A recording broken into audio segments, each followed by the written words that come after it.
What's up, Wonder Kid? It's FIFA Expert. And it's been quite the minute since I've been on the side of a recording. Yeah, it's been a while.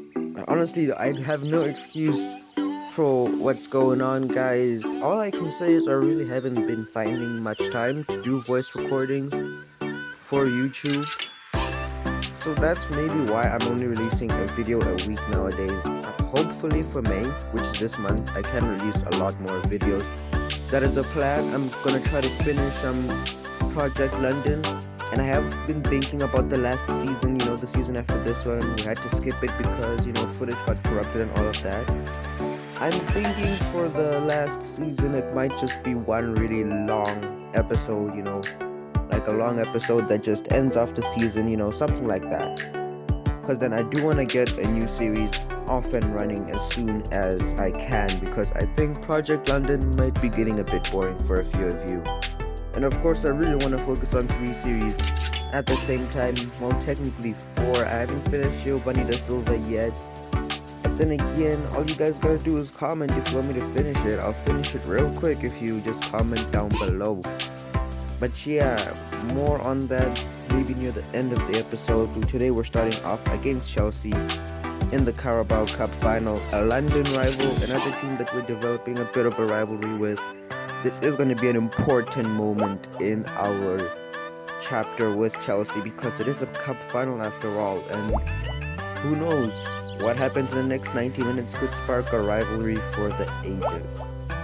Now, of course, Chelsea started this game off really strong, nice and fast, and we were just not that smooth. We weren't that real good in defense, but of course we did our best. A few unlucky bounces here and there, but we were able to take the ball out. And you know how deadly we are on the counter-attack. We are going to try to hit them on the counter-attack in this game, because that's where we are at our best. But I feel like that might have been a bit of a mistake against Chelsea with their 5 at the back system. So yeah, I was just gonna have to wait and see how the game would go. But so far we were both hitting it back and forth, taking turns on these attacks. Rodrigo with a bit of clever skill, taking a shot, but Mendy was able to save it. And Thiago Silva able to clear it out, but Barlow was able to get it back with a bit of pressure, giving it to Gravenberch, right back to Rodrigo. We were just playing around the Chelsea defense here, try to find an opportunity. Eventually, it does come, but Gravenberch was offside anyways, and we lost the ball. In the 22nd minute, Chelsea would strike first. Again, our defense was just wasn't that good in this game, and that this would spell the beginning of the end for us. Yeah, I'm not gonna keep you guys in suspense. We were not ready for Chelsea today. In the 27th minute, they were on the attack once more. Poor defense once more, and just unable to get the ball out when we tackle. Pulisic sent through once more, and nutmegs the goalie, and it's 2-0 Chelsea. Pulisic gets a brace in 5 minutes. Yeah. We were just sloppy in defense in those 2 goals. In the 33rd minute, we tried to, get back a goal ourselves, but no luck. As once more, Chelsea would go on a counter-attack. They would actually counter-attack us, the kings of the counter-attack in London. And again, this time we did try to be a bit better in defense. And somehow Marcos Alonso beats Livramento in a race. I feel very disappointed in him for that. I feel like since the injury, Livramento hasn't quite been himself. And of course, cut back and we concede again. This time it's Romelu Lukaku, 3-0. And this cup final is it's been embarrassing for the Project London fans. This was an important final. Not only was it a chance to give us silverware, but it also would have been a chance for us to make it into Europe. It would have given us some way to make it into Europe other than the Premier League. We are close to Europe in the Premier League. It's a close race for top 4 and top 5.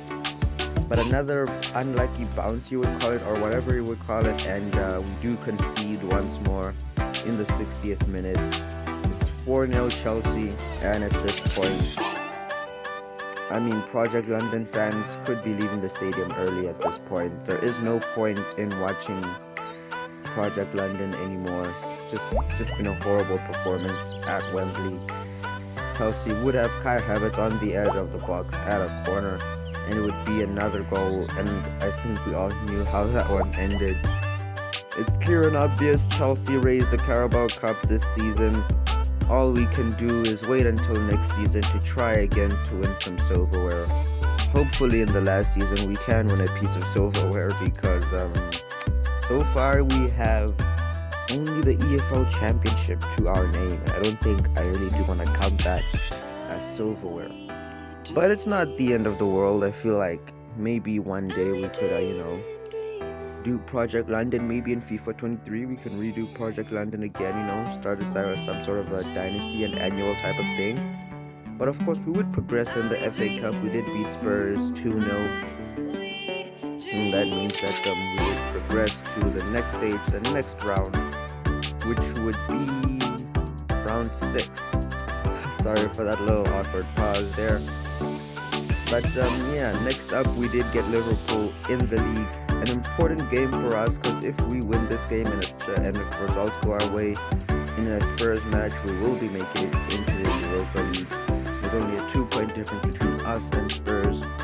So every game is going to be pretty much vital, especially against Spurs. They are a top 6 team, so they rarely lose games. And I haven't checked their fixture list. Maybe they've got favorable fixtures. But then again, we are really not going to focus too much on their fixtures. We gotta focus on our own fixtures, and that's exactly what we're gonna do against Liverpool at Project Park. And we have a bit of a history with Liverpool. This one I would feel is one of our more stronger rivalries against Liverpool, because we've just been spoiling tons of things for them, like beating them in the league, making a statement like that, beating them in the Carabao Cup, scoring 8 goals against them in the Carabao Cup. And also scoring like 8 goals in Anfield in 2 years, so we've got a strong rivalry with Liverpool. And also, who could forget, they did knock us out of the Carabao Cup in our first season in it. So yeah, it is a strong rivalry, and unfortunately it does seem like our form has taken a bit of a dip. It's clear that the morale is low, as Mo Salah does open the scoring for Liverpool in the 7th minute, I think it was. Yeah, 7th minute. But of course we would just try to keep on playing football, try to keep the morale a bit high, because it's not really been good in the Project London Park. I mean, losing a final 5-0, it's gonna hurt. It really is gonna hurt. I don't know, was it 5-0 or 5-1? Can't quite remember. I think it was 5-1, but I don't think I showed you the Project London goal. I think Gravenberch scored, so my bad for that, guys. My bad for not showing you that goal.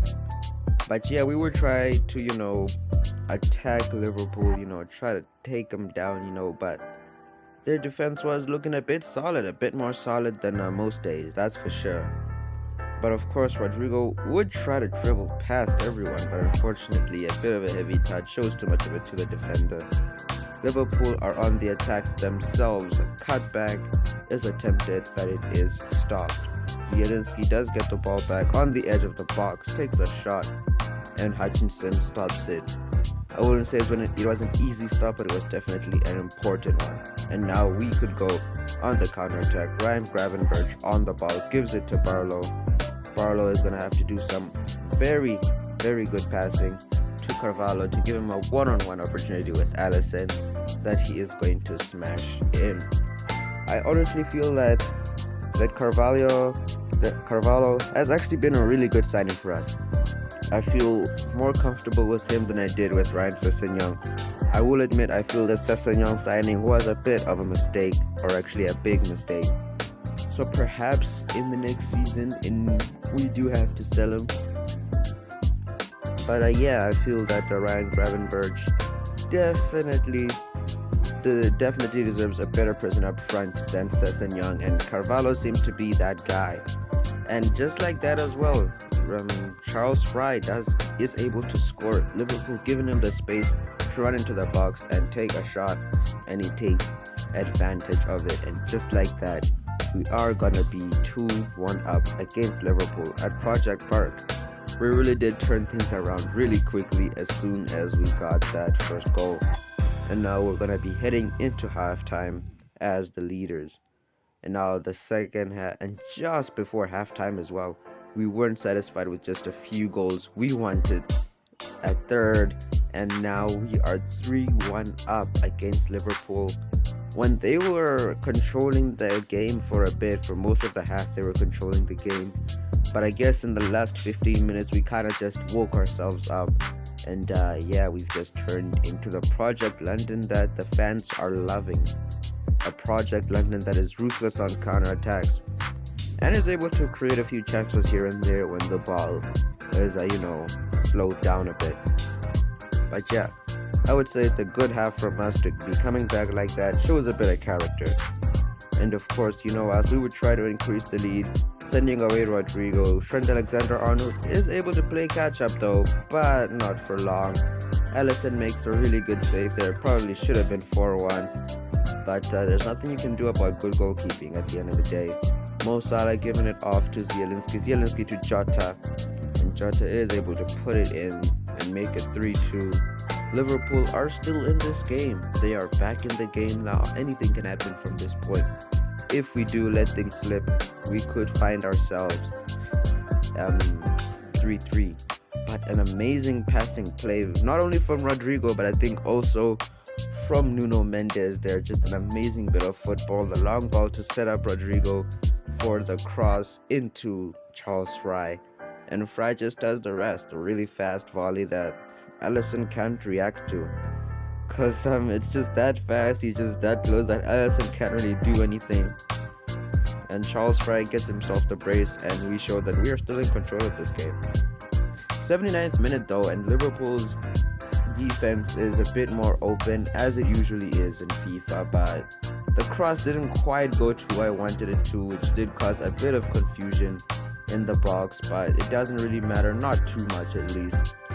In the 93rd minute, we were feeling a bit of Liverpool pressure. We were able to get the ball out, and Barlow is sent through with an amazing through ball. He has to score it, but no, couldn't finish it. If he scored that, I would have definitely made that the best goal of the season just for that pass. But I guess Rodrigo's assist and Charles Fry's goal will have to do for now, well, won't it? But yeah, that's it against Liverpool. It's a nice and easy, nice and steady win. We do need those type of wins in this game if we are going to make it into the top 4. But yeah, the win against Liverpool makes me a happy kid. And hopefully makes you guys, happy viewers, to know that your favorite team in FIFA has beaten one of their bigger rivals. Now, I was contemplating on playing the match against Luton Town in this FA Cup fixture. But then again, I thought to myself that the second team has probably got this. I feel like the second team is going to be able to do a job. And yes, they were able to do the job. And thanks to we do make it into the semi-finals of the FA Cup. And it seems like we're going to be facing a bit of tough competition. It wasn't that convincing of a win. 1-0 isn't the most convincing scoreline, but as long as it wins you the game, I don't think it really matters too much. Next up on our hit list would be West Ham, a game that needs to be won, but I won't be playing it. I will be simming it. Yeah, it's a game that needs to be won in order for us to move into top 5 potentially. That of course could happen. That is what will happen if Spurs loses and we win, or if Spurs basically just drops points and we win against West Ham. We should make it into 5th place, but we shouldn't really be focusing on other matches. We should be focusing on our own things. And yeah, we do beat West Ham 2-0 with a goal from Gravenberch and Makuku. And next up is going to be Tottenham Hotspurs, a really big and pivotal fixture for the race towards the top 5, top 10, top 4. Of course, we're trying to focus on that 5th place spot. If we do get a 4th place spot, and then in the end, as a bonus, we'll be happy with ourselves. We'll have worked hard. That will be a really nice thing to get. But we are going to be focusing on our 5th place battle with Tottenham Hotspurs. At the Tottenham Hotspur Stadium, we are going to be facing Tottenham Hotspur. Have we won a game in this stadium so far? I don't think we have. This technically is our first season in the Premier League, so we haven't really won a game at the Tottenham Hotspur Stadium. So it would be nice to make a bit of history, and that is something we might be able to do. As in the 11th minute, Spurs does concede a penalty thanks to Carter Vickers. I confuse him with Diego Carlos. He looks like Diego Carlos a little bit, but no, it's Carter Vickers. He does bring down Charles Fry. I mean, it's for you guys to decide. Do you really think that's a penalty? Do you really think so? I mean, I would probably say yeah, because I take what I can get, especially with my form in FIFA nowadays. I take what I can get, and Charles Fry is gonna take what he can get. But yeah, comment down below. Do you really think it is a penalty? It's all up to you guys.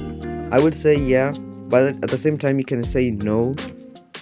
But if you do look at the replay, Carter Vickers is a bit naughty, He does take a bit too much of Charles Fry. But anyway, we are in the lead now. It is 1-0. We just gotta keep things solid in defense, and keep playing the way we are playing, keep on, pushing forward, if you could say. Keep on staying in control of this game. And that is exactly something we would try to do, but Ethan Barlow does get closed down really badly. Son does get sent through, and he probably scores one of the more weirder goals I've conceded. Not really weird in the sense that it's unrealistic. It is a bit realistic. If you're hitting it with that much power and that much accuracy in the near post, it is gonna go in. I would probably say it's one of my more annoying goals to concede, if that makes sense. Yeah, it's an annoying goal to concede because like you've just scored and now they score a goal like that. It's just, yeah, not that good. And of course, near the end of the first half, we were trying really hard to break through Tottenham Hotspurs, but Spurs is just that type of team. They are difficult to break through. Charles Fry does miss an opportunity against Lloris, and that could prove to be very important in the grand scheme of things in this match. A bit of a poor corner there from Ryan Gravenberch. And just like that, the half would end, but we're jumping straight into the second half. We're trying to get goals here. Rodrigo does try to be a bit clever, playing around his man, trying to get a finish shot against Lloris, but that's not going to end so well. We're on the counter attack once more. Carvalho with an amazing through pass, basically threading the needle, and Ethan Barlow does the rest. He shouldn't be missing from there, and he's not going to be missing that shot, not this time, showing us he really does deserve that number 10 shirt. And yeah, just thanks to him and Carvalho, who again I feel has been a really influential signing. Thanks to him and Carvalho, we are leading against Tottenham Hotspurs. Very different from the last time we did face Tottenham in the league. The last time I do remember, it wasn't a nice day at Project Park, that's for sure. It was not a nice day at Project Park for us when we faced Spurs the first time. But yeah, Ethan Barlow does open up the scoring for us here. And Tottenham Hotspur would be on the attack once more. And again, it just felt like one of those awkward games where, well, when you score a goal, they score one back immediately. Just annoying. And I did make a mistake by bringing out Hutchinson, I will admit that. But again, it does still feel really annoying that we score a goal. We work so hard to score a goal and then they immediately get one back. It's just demotivating as well. But we really aren't really going to be the type of team to give up. But it didn't help. We still lost it. We still drew that game, but it feels like a loss for us. We did need that win. Next up on the list would be Burnley, and I have no interest in playing Burnley. I hate playing Burnley in FIFA. So I usually sim these games, and we do get a win on this one. Fry and Rodrigo doing the business. Next up is Chelsea, but that'll be saved for the next episode because I'm a bit tilted right now, and I really don't want to be facing Chelsea again. I'll see y'all for the next one. Okay, so I'm a bit more future editor, FIFA expert here. I do want to say I do greatly apologize for keeping you guys waiting for such a long time. For these episodes, I really feel bad for doing that to you guys. But hopefully, in May, like I said, I will be able to release more videos. I really don't want to be that type of YouTuber that releases only 4 videos in 1 month. I don't want to be that type of person. I mean, you guys did give me 100 subscribers, so I really gotta be repaying you guys. And it seems like we're gonna hit 200 real soon as well, so I really want to say thank you so much for the support. But yeah, hopefully in May I will be releasing more videos and I will keep you guys happy. Goodbye.